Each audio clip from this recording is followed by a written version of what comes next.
The void between stars had never been kind to memory. 5 centuries had passed since the Great Exodus, as humanity's children scattered like wind-blown seeds across the galaxy's spiral arms, fleeing the dying breath of their cradle world, Earth. The name itself had become legend, myth, wisp, a word spoken only in the deepest corners of generation ships, where old men with failing eyes would tell stories their grandfathers had told them, about blue skies and green oceans that stretched beyond the horizon. But legends, as the universe would soon remember, had a way of returning when least expected. In the Karavax system, where 3 dying stars cast their crimson light across a confederation of mining worlds, the first signs appeared on a Tuesday. The alien monitoring station Welath Prima detected them. Energy signatures moving through the outer void at velocities that defied conventional physics. Ships, massive, ancient, and broadcasting identification codes that hadn't been heard in galactic space for 500 years. Human. Senior technician, Vorthmal Kess pressed his 6-fingered hands against the scanning console, his chitinous carapace clicking with nervous tension. The Karavite's compound eyes reflected the strange readings dancing across his screens, readings that spoke of impossible things returning from the dark. "Supervisor, Nagala," he called, his voice a harmonic blend of frequencies that no human throat could produce. "You need to see this." Supervisor Nagala Thresh emerged from the station's central command chamber, her crystalline form refracting the ambient light into prismatic patterns. The Karavites had evolved on a world of eternal twilight, where survival meant reading the subtlest changes in energy and motion. What Vorthamal Kess was showing her made every photosensitive cell in her body pulse with alarm. "How many vessels?" Nigala asked, her harmonic voice dropping to lower frequencies, the Karavite equivalent of a whisper. "Initial count suggests 12. But the energy displacement." Vorthamal Kess paused, recalibrating his instruments. "Supervisor, these readings indicate ships of massive scale, dreadnought class or larger, and they're not slowing down." The 2 Karavites stood in contemplative silence, watching the tactical display as 12 bright points of light moved through their system's outer reaches like falling stars in reverse. For 5 centuries, the galaxy had grown comfortable with humanity's absence. The Great Confederation's Karavite, Sethak, Moravian, and dozens of smaller species had carved up the territories humanity once claimed, had built new trade routes through systems where human colonies once thrived. The humans had been difficult neighbors. Not evil, precisely, but unsettling. They came from what the other species had learned to call a death world, a planet where evolution had forged life through constant savage conflict, where atmospheric pressure, gravity, chemical composition, and predatory ecosystems had created beings who treated violence as a first language and survival as an art form. When the humans announced their great exodus, claiming their homeworld was dying and they needed to find new territories, most species had been secretly relieved. Let them wander the void. Let them find empty worlds in distant arms of the galaxy. Let the civilized species continue their work of building something peaceful and sustainable. "Supervisor," Vorthamal Kess said, his voice tight with apprehension, "they're sending a transmission." Nagala's crystalline form shifted, refracting light in patterns that indicated deep unease. "What kind of transmission?" "Standard galactic common frequency." But the linguistic patterns. Vorthamal Kess worked his controls, isolating the signal. "It's human language, but different. Changed. 5 centuries of linguistic drift perhaps, but something else. Something in the vocal patterns suggests."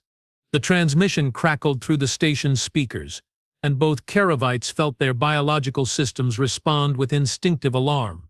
The voice was unmistakably human, that particular combination of tonal range and emotional depth that marked their species. But underneath the familiar cadences lay something new, something that made the station's atmospheric processors seem to hum with barely contained energy. "This is Admiral Catherine Cross of the Terran Reclamation Fleet, speaking for the United Colonies of Mankind. We are returning to claim our ancestral territories. We request immediate conference with local governmental authorities. We have much to discuss." The transmission ended, leaving the 2 aliens staring at readings that defied their understanding of physics, biology, and interstellar politics. 500 years, Nigala whispered, her harmonic frequencies creating resonance patterns in the station's metal walls. 500 years, and now they return. Should we contact the Confederation Council? Worthamal Kess asked. Nigala's form shifted again. Internal light patterns indicating deep calculation. The Kurovite Confederation had grown to encompass 47 star systems in humanity's absence.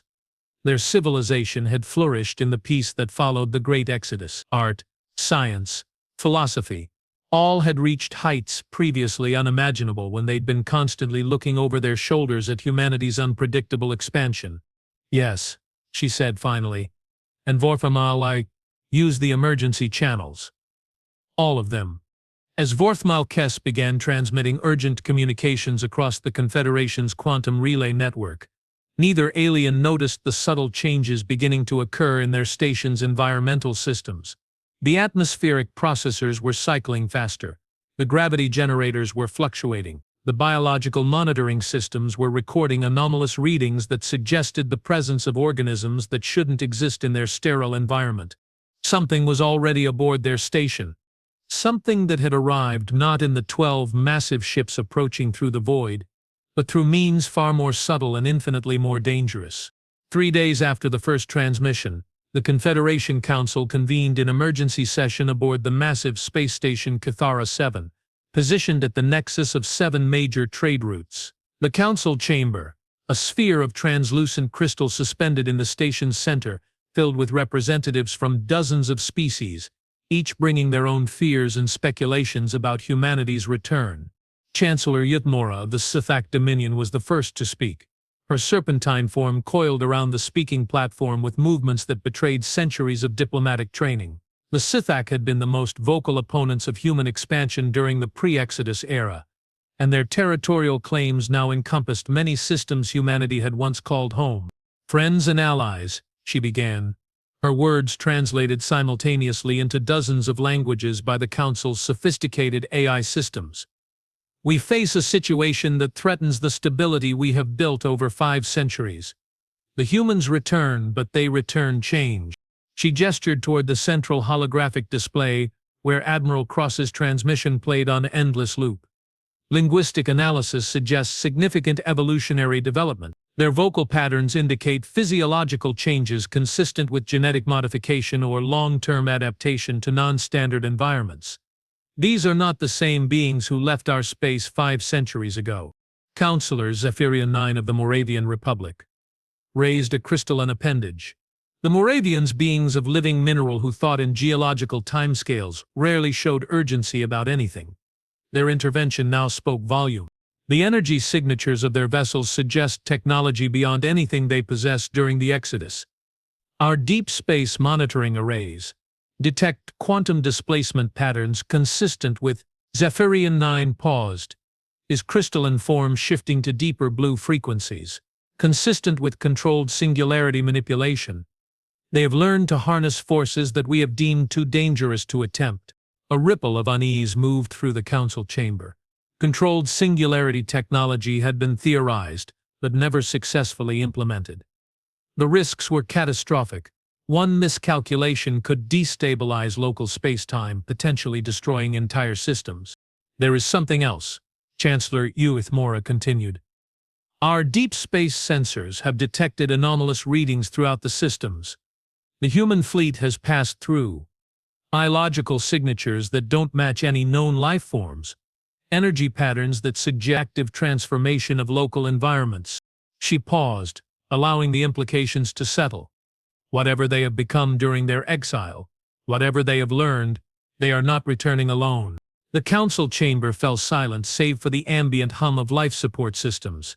Each species present had spent centuries building their portion of a galaxy finally free from humanity's chaotic influence. The humans had never been evil, they had been allies as often as adversaries, but their presence had always brought complications. Their biology made them naturally aggressive, naturally expansionist, naturally willing to take risks that other species found incomprehensible. What do we know of their destination? Asked Administrator Veltak of the Rigoran Trade Federation. Chancellor Yutmora's serpentine form coiled tighter. Long-range tracking suggests they are heading directly for the Sol system. The silence that followed was absolute. Sheol, Earth, humanity's cradle world, abandoned 5 centuries ago when their star began showing signs of instability. The system had been declared a quarantine zone, not because of immediate danger, but because every species agreed that some places should remain undisturbed. Earth had become a graveyard, a monument to a species that had reached for the stars and found them. Earth is dead, Counselor Zephyrian 9 stated with the finality that only a Moravian could bring to discussions of planetary mortality. Our surveys confirm complete atmospheric collapse, oceanic evaporation, and total ecosystem failure. Nothing could survive there now. Then why, Chancellor Yuthmora asked, are they returning? The question hung in the chamber's recycled air like a toxin. Every species present had their own theories, their own fears. The humans had always been unpredictable. But this felt different. This felt like the first movement of something vast and terrible awakening after a long sleep. Perhaps, Administrator Veltak suggested hesitantly, they simply wished to pay respects to their ancestral home, to honor their dead. But even as he spoke the words, none of the assembled delegates believed them. Admiral Catherine Cross stood on the bridge of the UCS Prometheus Unbound, watching the tactical displays that showed her fleet's inexorable progress toward humanity's birthworld. Around her the bridge hummed with activity, officers moving with the fluid efficiency that marked 5 centuries of continuous warfare, continuous adaptation, continuous survival in places where survival should have been impossible. She was no longer entirely human, and she knew it. None of them were. The changes had been gradual at first, minor adaptations to help them survive on worlds with different atmospheric compositions, different gravity wells, different radiation levels. But as the centuries passed and they pushed deeper into regions of space where no sane species would venture, the changes had accelerated. Had become something beyond mere adaptation. Had become evolution weaponized by necessity. Cross's reflection in the bridge's main viewport showed the truth of what humanity had become. Her skin held a faint luminescence, an adaptation that allowed her to see in light spectrums that no baseline human could perceive. Her bone density had increased by 30%, making her skeleton virtually unbreakable. Her nervous system had been enhanced by symbiotic organisms that allowed her to process information at superhuman speeds. And those were only the visible changes. "Admiral," called Commander Jackson Pike from the communications station. Pike's own adaptations were more pronounced. His eyes had developed additional layers of protective membranes, and his hands ended in fingers capable of manipulating matter at the molecular level. "We're receiving multiple transmission attempts from the Kuravite Confederation. They're requesting dialogue." Cross nodded, her enhanced senses picking up the subtle fear pheromones that even the ship's atmospheric processors couldn't entirely scrub from the air. Her crew was afraid, not of the aliens. They had faced far worse things in the deep void between galaxies, but of what they were returning to accomplish. "Put me through to the Confederation Council," she said. "It's time they understood what we've become." As Pike worked to establish communications, Course allowed her thoughts to drift back to the worlds humanity had found in their exile. Worlds where the very atmosphere tried to dissolve organic matter. Worlds where gravity was so intense that every movement required superhuman effort. Worlds where predatory ecosystems made Earth's most dangerous creatures seem as harmless as house pets. They had survived. More than survived. They had thrived. Had learned to adapt not just their bodies, but their entire approach to existence. Had discovered that when pushed beyond all reasonable limits, humanity didn't break. It became something else entirely. "Connection established," Admiral Pike reported. Cross straightened, feeling the symbiotic organisms in her nervous system accelerate her thought processes to keep pace with what was about to unfold. "Chancellor Yuthmora, this is Admiral Catherine Cross. I'm pleased to speak with you again after so many years."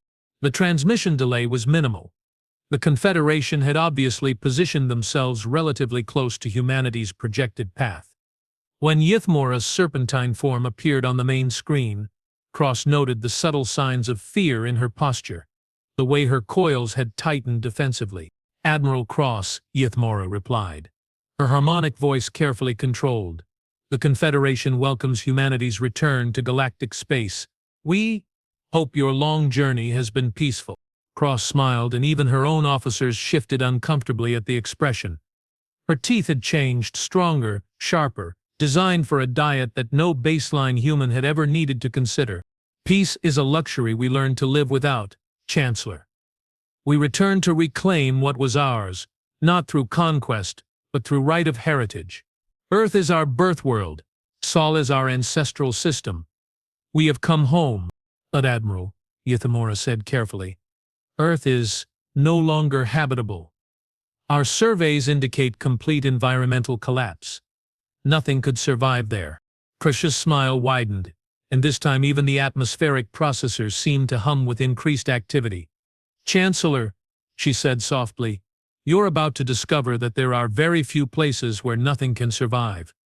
We learned that lesson 5 centuries ago in the deep void where your kind feared to venture. We learned it on worlds that would kill you in seconds. We learned it in the spaces between galaxies, where existence itself becomes a form of warfare. She paused, allowing her words to sink in. We learned that when you take humanity, true humanity, and push it beyond every conceivable limit, it doesn't die. It becomes something the universe has never seen before. The transmission crackled with interference as systems throughout the Confederation fleet began registering anomalous readings. Life signs where no life should exist. Energy patterns that suggested active biological processes in areas that should have been sterile, Admiral Yuthamora said, her harmonic frequencies dropping to alarmed registers. Our sensors are detecting irregularities. Are you experiencing technical difficulties? Cross's expression grew serious, and for the first time something like regret flickered in her enhanced eyes. No technical difficulties, Chancellor. What you're detecting is the truth of what we've become. What we've had to become to survive where we've been, and what we've brought with us on our journey home. She gestured towards something outside the viewport's range, and the transmission feed expanded to show the Prometheus Unbound's massive hull. Where once there had been clean metal and precisely engineered surfaces, now there was something that looked almost organic, flowing, alive. 5 centuries ago, you were relieved when humanity left. You thought the dangerous Deathworlders were finally gone, finally someone else's problem. And you were right. We were dangerous, but we were also limited by our biology, our technology, our understanding of what was possible. The interference was growing stronger now, and through it, Yuthamora could hear something that sounded almost like breathing, vast, rhythmic, impossible. Admiral, she said urgently, what are you saying? Cross leaned forward, and the lighting on her bridge seemed to pulse in rhythm with her words. I'm saying, Chancellor, that when we return to Earth, when we return to our dead world, we're not coming to mourn what we lost. We're coming to show the galaxy what we've learned to do with dead worlds. The transmission cut to static, leaving the Confederation Council staring at displays that showed energy readings beyond anything in their experience. And in the distance, growing larger with each passing hour, 12 impossible ships continued their journey toward a system that had been lifeless for centuries. Behind them, in their wake, sensors throughout the Confederation detected something that shouldn't have been possible. The faint but unmistakable signatures of worlds beginning to change, of dead systems stirring to new and terrible life. Whatever humanity had become in the deep void, whatever they had learned in places where survival was impossible, they were bringing it home. The transformation began subtly. Dr. Exelfarthos of the Rigoran Science Collective first noticed it in the atmospheric readings from mining station Delith 9, positioned in the outer rim of the Karavax system. Her cybernetic implants, standard for Rigoran researchers who interface directly with complex data streams, began registering anomalies that made no sense according to established xenobiology principles. The atmospheric processors are adapting, she reported to her research team, her mechanical voice carrying frequencies of bewilderment that even her emotion-dampening systems couldn't entirely suppress. Not malfunctioning. Adapting. As if something is teaching them to operate more efficiently. Her assistant, a young Kuravite named Porthval Nex, examined the data streams flowing across their shared workspace. Teaching them. Doctor, atmospheric processors are purely mechanical systems. They can't learn. Dr. Thara Voss's implants clicked softly, a sound her species made when processing information that challenged their fundamental understanding of reality. Look at the microbial analysis from the station's biological reserves. The data that appeared on their screens defied every principle of evolutionary biology they knew. The bacteria and simple organisms stored in Delith 9's biological research facility were not just surviving, they were thriving, reproducing at rates that should have been impossible, and displaying new capabilities that had never been documented in galactic scientific literature. The bacterial cultures are processing atmospheric toxins at 97% efficiency, Dr. Voss continued. 3 days ago, these same cultures could barely survive in their controlled environments. Now they're actively improving the station's life support systems. Porthval Nex's compound eyes reflected patterns of deep unease. Doctor? The human fleet passed through this system 6 days ago. The implications hung between them like a physical presence. Whatever the humans had become during their centuries-long exile, their mere passage through a system was enough to trigger biological changes that should have taken millions of years to develop naturally. Contact the Confederation Medical Council, Dr. Tharavas said finally. Emergency priority, and Porth, begin immediate evacuation protocols for all research stations in systems the human fleet has traversed.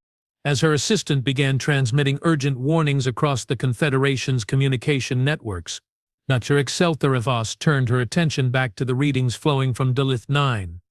What she saw made even her cybernetic emotion regulators struggle to maintain equilibrium. The changes weren't random. They weren't chaotic. They were purposeful, as if something was actively guiding the evolution of every biological system it encountered, teaching microorganisms to become more efficient, more adaptable, more capable of surviving in environments that should have been lethal. And the changes were accelerating. Chancellor Ythmora of the Scythic Dominion stood in the emergency command center aboard Kithara 7, watching tactical displays that showed a galaxy beginning to transform in ways that challenged everything her species understood about biology, physics, and the fundamental nature of life itself. "Report," she commanded, her serpentine form coiled with the tension that marked a Scythic preparing for combat, even when the enemy was something beyond their ability to fight. 17 systems show active biological transformation, reported Admiral Kesatar Voth, the Confederation's military commander.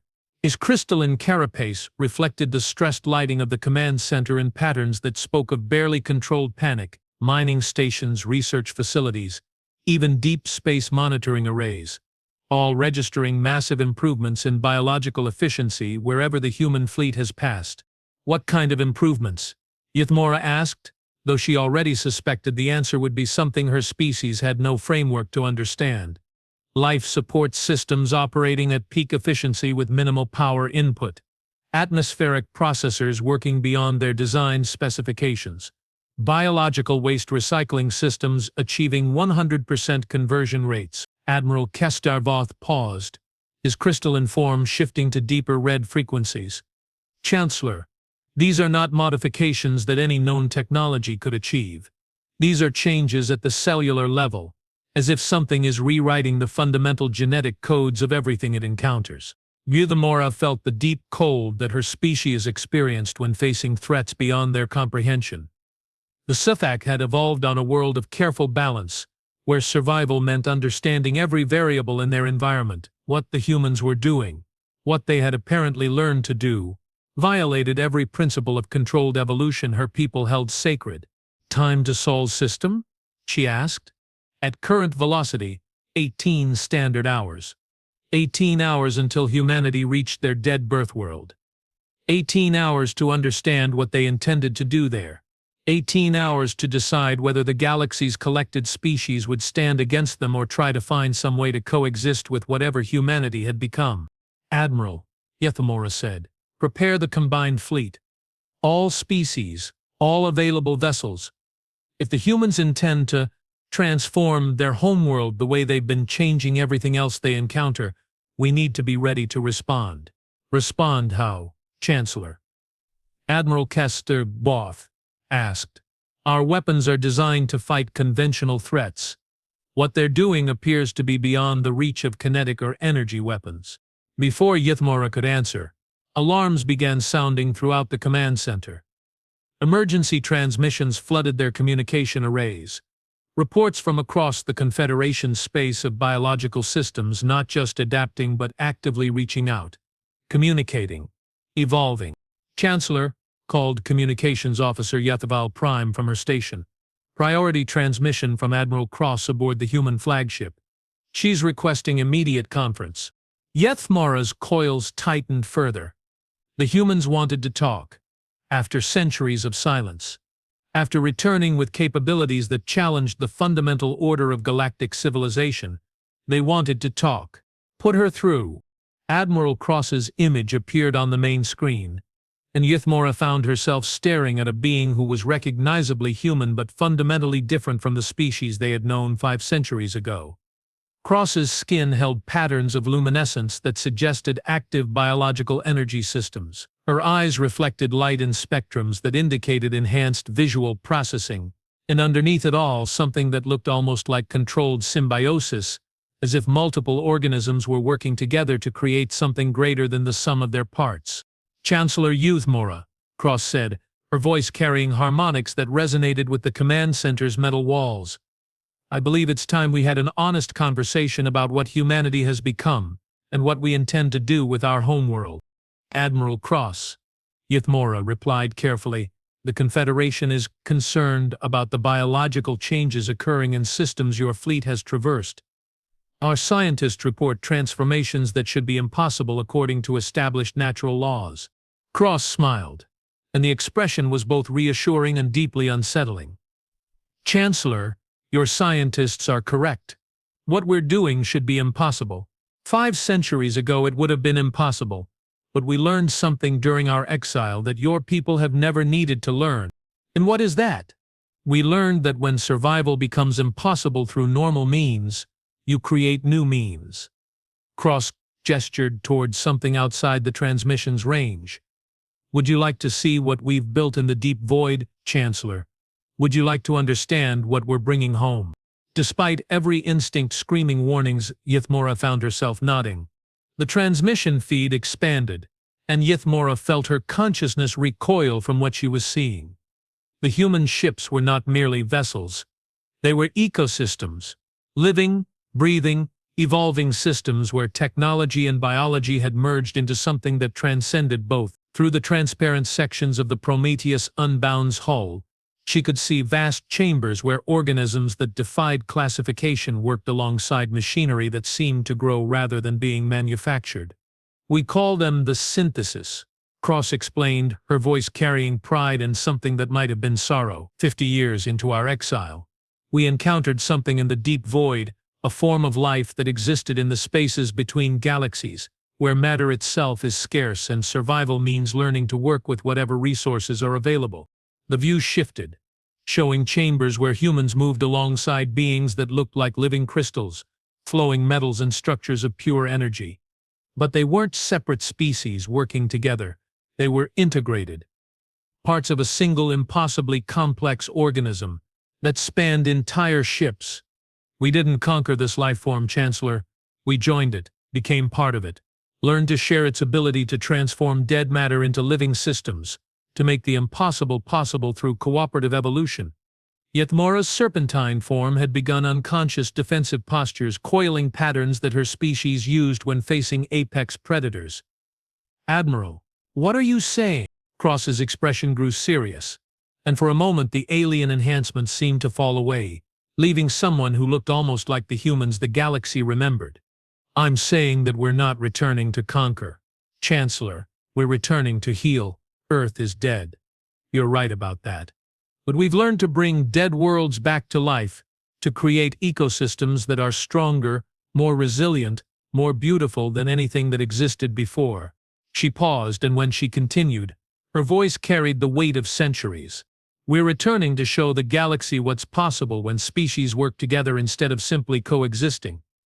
What can be achieved when survival becomes a cooperative effort rather than a competitive one. The transmission ended, leaving Ythmora staring at displays that showed the human fleet continuing its approach towards Sola. In the command center around her, Officers from a dozen species worked frantically to understand readings that challenged everything they thought they knew about life, death, and the possibilities that existed between them. Chancellor, Admiral Kestarvoth said quietly, "Orders?" Yuthmora remained silent for long moments, her consciousness wrestling with implications that seemed to reshape the galaxy with each passing thought. If the humans were telling the truth, if they had learned to resurrect dead worlds to create life from sterile matter, then everything the Confederation had built over 5 centuries might be about to change. And if they were lying, if this was some elaborate form of biological warfare, "Maintain course for Sol System," she said finally. "All ships, we witness what humanity does to their birth world." And then, she paused, her coils tightening with decision. "Then we decide whether we're looking at the galaxy's salvation or its greatest threat." The Sol System appeared before them like a mausoleum carved from starlight and shadow. Admiral Cross stood on the observation deck of the Prometheus Unbound, watching humanity's birth world grow larger in the viewport. Earth hung in space like a dead-eye, atmosphere stripped away, oceans evaporated, continents scoured clean by centuries of stellar radiation from a dying sun. Behind her, the ship's biological systems hummed with increased activity as the synthesis organisms responded to proximity to their destination. "Final approach confirmed," reported Commander Pike from the bridge. "All fleet vessels in position. The Confederation fleet is maintaining distance, but, Admiral, they're scanning us continuously. Every frequency, every spectrum they can manage." Cross nodded, her enhanced senses picking up the subtle harmonics that indicated her ship's living systems were preparing for something unprecedented. Around her, the observation deck's walls began to shift, not mechanically, but organically, as biological matter rearranged itself to provide better sensory input for what was about to unfold. "Let them scan," she said softly. "They're about to witness something their science considers impossible. They might as well have front-row seats." Through the deck's transparent aluminum barriers, she could see the other 11 ships of humanity's return fleet taking positions around Earth. Each vessel was unique, shaped by centuries of adaptation to different environments, different challenges, different forms of the synthesis organisms they carried. But all of them shared the same impossible merger of technology and biology that had allowed humanity to survive in places where survival was impossible. "Admiral," came Dr. Sarah Chen's voice through the ship's communication systems. Cross turned to see her chief science officer approaching, though science officer was no longer an adequate description for what Chen had become. Like all of them, she had been transformed by the synthesis, but her changes were more profound than most. Her consciousness now existed partially within the ship's biological matrices, allowing her to monitor and direct biological processes across multiple vessels simultaneously. "The preliminary scans are complete," Chen reported, her voice carrying harmonic overlays that indicated direct interface with the ship's sensory systems. "Earth's core is still active, though weakened. The magnetosphere collapsed completely about 2 centuries ago, but the geological foundation remains stable. Most importantly," she paused, her expression shifting to something that was part scientific excitement and part deep sadness. "The biological matrix in Earth's crust is still intact, dormant, but intact." Cross felt something stir in the symbiotic organisms that now formed part of her nervous system, anticipation mixed with grief for what had been lost, hope for what could be restored. "How long?" she asked. "For complete atmospheric restoration. 6 months. For basic ecosystem establishment, 2 years. For full biosphere recovery." Chen's expression became distant as she consulted calculations that were being performed by living computers throughout the fleet. 15 years. Maybe 10 if we can establish proper symbiotic integration with the planet's existing geological processes. Cross nodded, then activated the fleet-wide communication system. Her voice would now be heard by every human aboard all 12 ships. Nearly 50,000 people who had spent their entire lives in exile, dreaming of a home they had never seen. "This is Admiral Cross. We are beginning the restoration. All hands to stations. All synthesis organisms to ready status. After 5 centuries, we're going home." Around her, the ship began to change. What had been recognizably technological surfaces now flowed like liquid, revealing chambers and passages that had never existed before. The synthesis organisms were emerging from their dormant states, preparing to begin the most ambitious biological project in galactic history. But as the first transportation pods launched toward Earth's barren surface, carrying their cargo of impossible life, Admiral Cross found herself thinking about the Confederation fleet watching from a safe distance. They were afraid she could understand. What humanity was about to attempt would challenge every principle of natural law they considered sacred. What they didn't understand yet was that humanity was no longer bound by natural law. They had learned to rewrite it. The first signs appeared within hours. Dr. Excelthora Voss watched from the Confederation observation vessel's synthesis of knowledge as sensors throughout the Sol system began registering readings that redefined everything her species thought they knew about terraforming, biological engineering, and the fundamental nature of life itself. The humans have established 47 landing sites across Earth's surface, reported her research team lead, a brilliant young Moravian named Quasar 7, whose crystalline form was flickering with patterns of scientific excitement despite the obvious dangers. Each site is growing. Through the ship's primary viewport, Earth was still visible as a distant point of reflected starlight, but their long-range sensors painted a picture that challenged reality.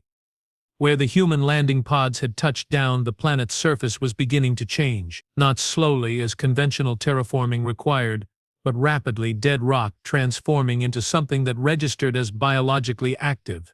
"Define growing," Dr. Excelthora Voss commanded, her cybernetic implants working overtime to process data streams that seemed to violate basic principles of thermodynamics.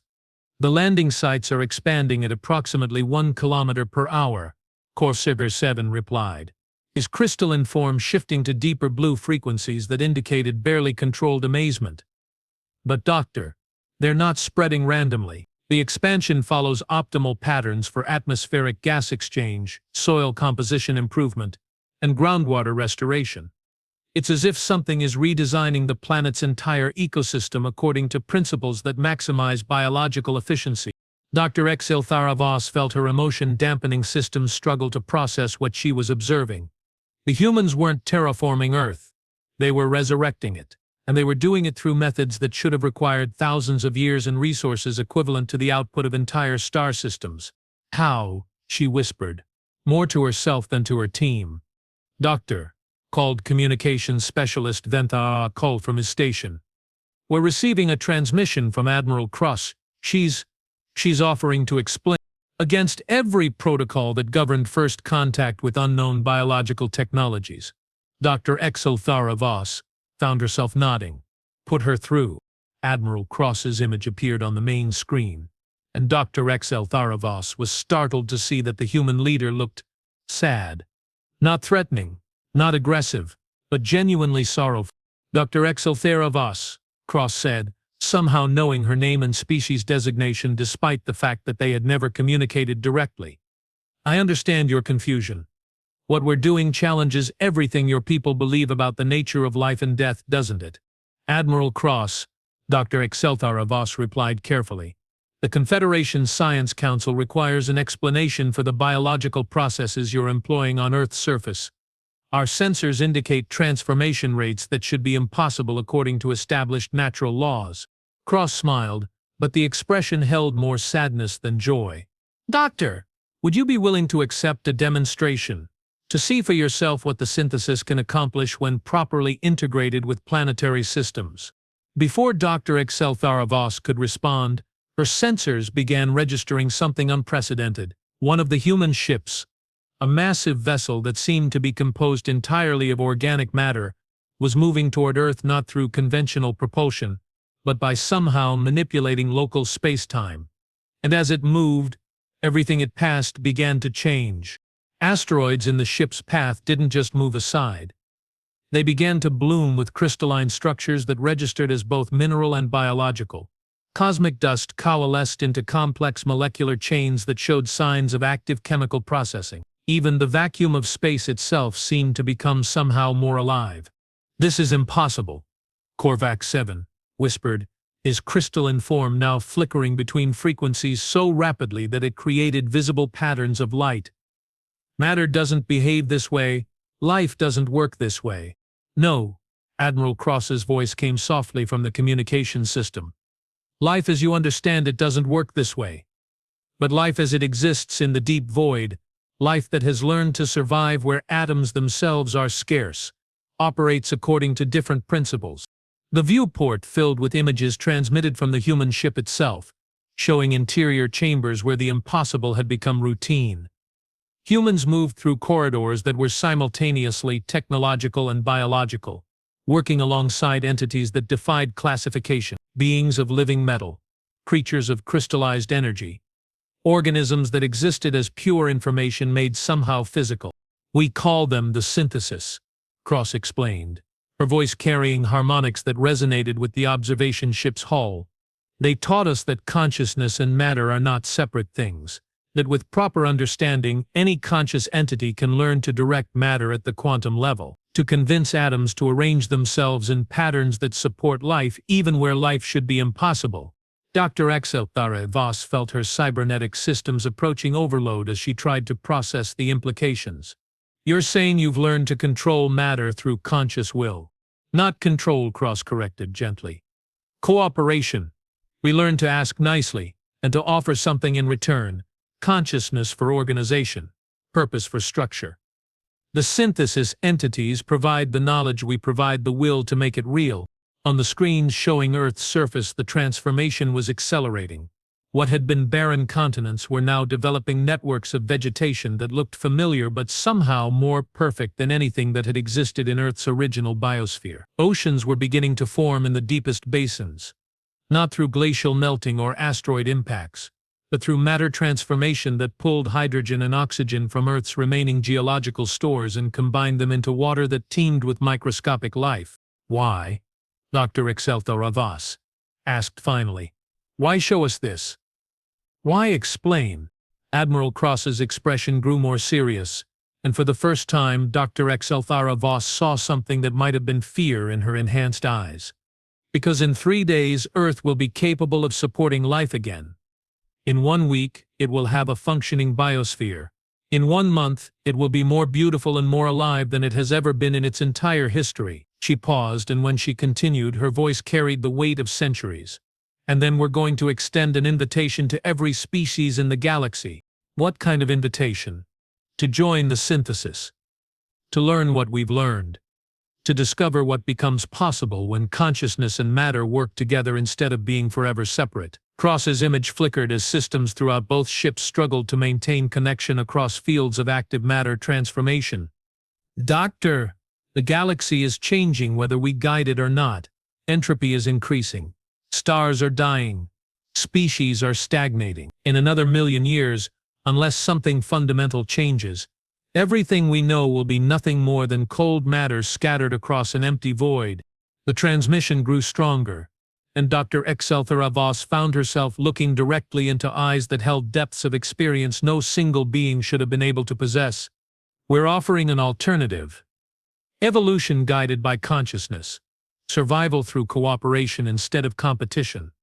Life that grows stronger instead of just struggling to persist.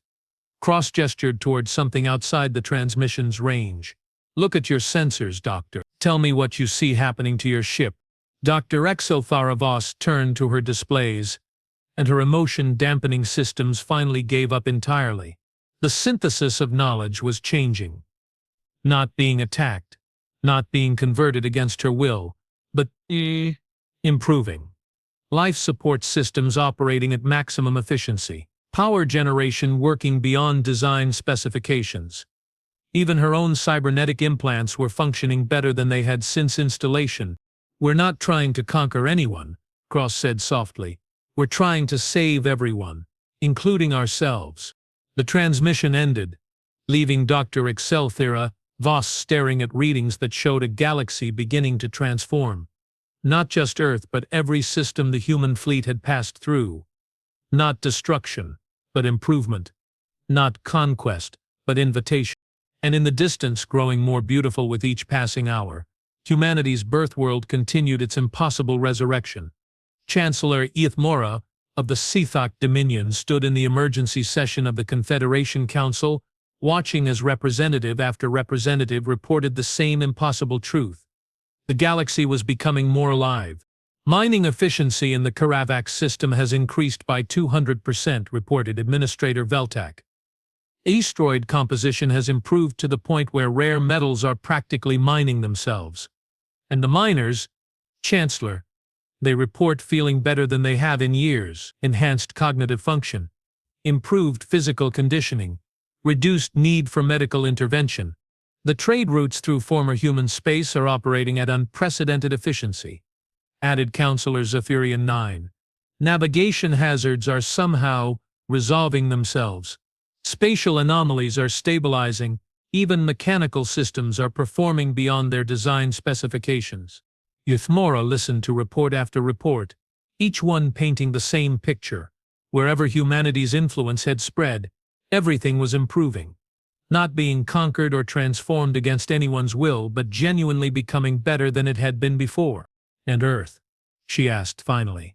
The main display filled with images from their long-range sensors, showing a world that had been dead for centuries now blooming with life that surpassed anything in galactic records.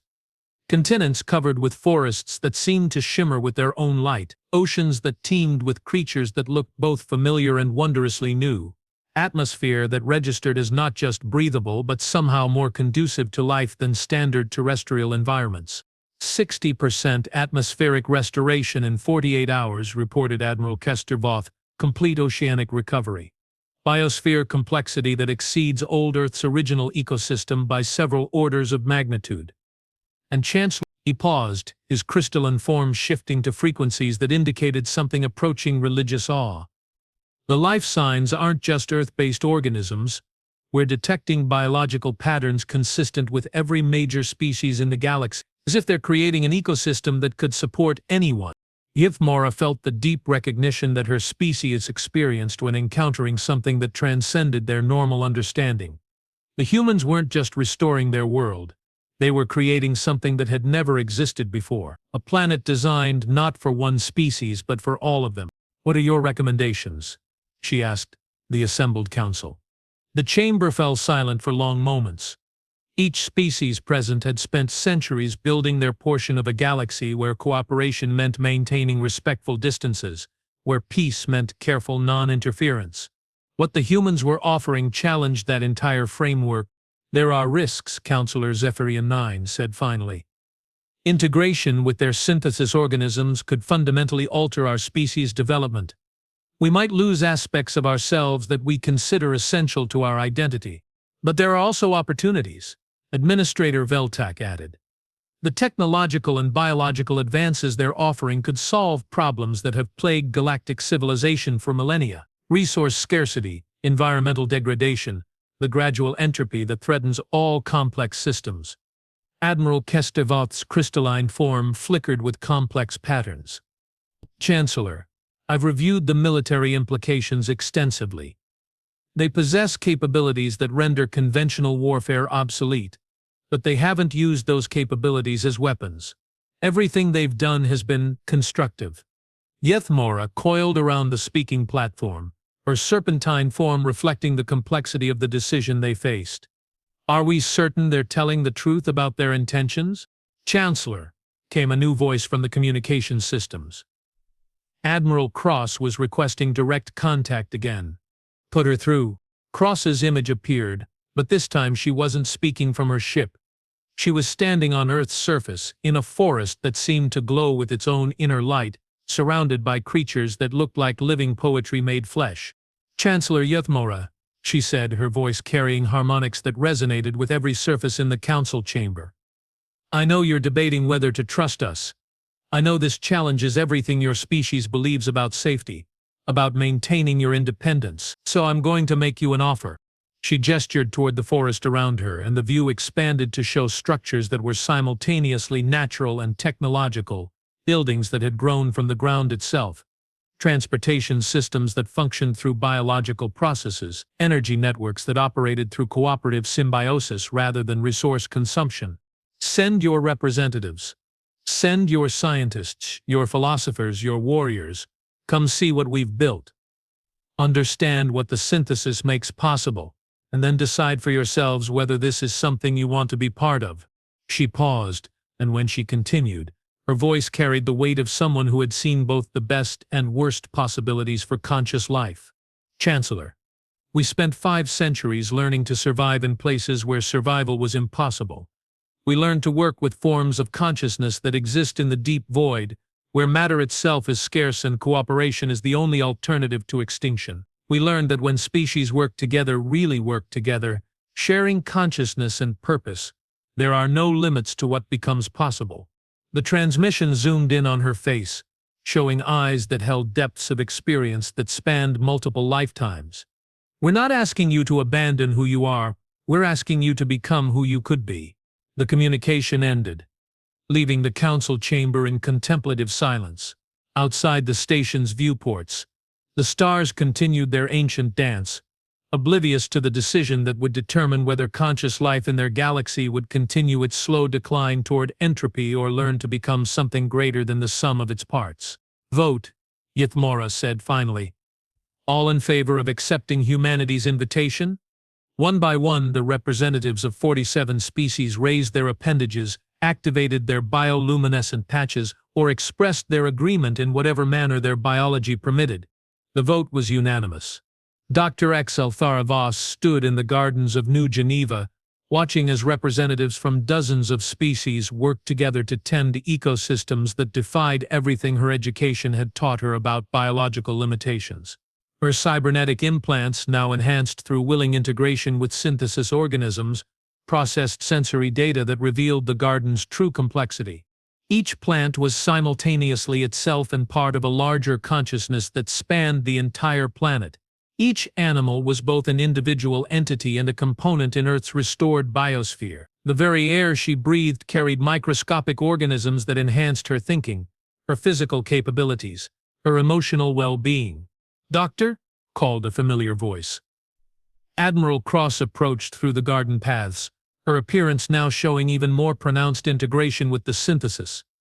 But rather than seeming less human, she somehow appeared more completely herself than any baseline human Dr. HFY Voss had ever encountered. "Admiral," she replied, noting how her enhanced vocal cords automatically adjusted to produce harmonics that would be pleasing to Cross's modified hearing. "The integration proceeds well, beyond our most optimistic projections," Cross confirmed. 17 species have now established permanent colonies on Earth. 23 more have integrated synthesis organisms into their home systems. And the changes, she gestured toward the garden around them, where Kurovite children played alongside young Scythic and Moravian offspring, their different biologies somehow working together seamlessly. The changes are becoming something none of us anticipated. Dr. HFY Voss nodded, her implants detecting the subtle biological exchanges occurring between every living thing in their vicinity, information flowing through pheromone networks, emotional states being shared through bioelectrical fields, consciousness itself becoming somehow more communal while remaining individual. "Any regrets?" she asked. Cross considered the question seriously, her enhanced cognition processing implications that would have taken baseline humans hours to fully explore. "I miss the simplicity sometimes. There was something appealing about believing that we were separate from the universe around us, that consciousness was something that happened inside our heads rather than something we shared with everything else." She paused, watching as a group of hybrid synthesis entities, part human, part alien, part something entirely new, worked to establish a new grove of trees that would photosynthesize using light frequencies from across the electromagnetic spectrum. "But then I remember what we were before, how limited we were, how much pain we caused each other because we thought consciousness was scarce rather than abundant." Her smile carried harmonics that resonated with the garden's own biological rhythms. "No, Doctor, no regrets." In the distance, Earth's rebuilt cities stretched toward horizons that seemed somehow larger than they had been before the restoration. Not because the planet was bigger, but because consciousness itself had expanded to encompass scales that no single species had ever been able to perceive. Humanity had returned from the deep void, bringing something worse than conquest. They had brought the possibility of transcendence, and the galaxy, slowly but inevitably, was learning to become something greater than the sum of its parts.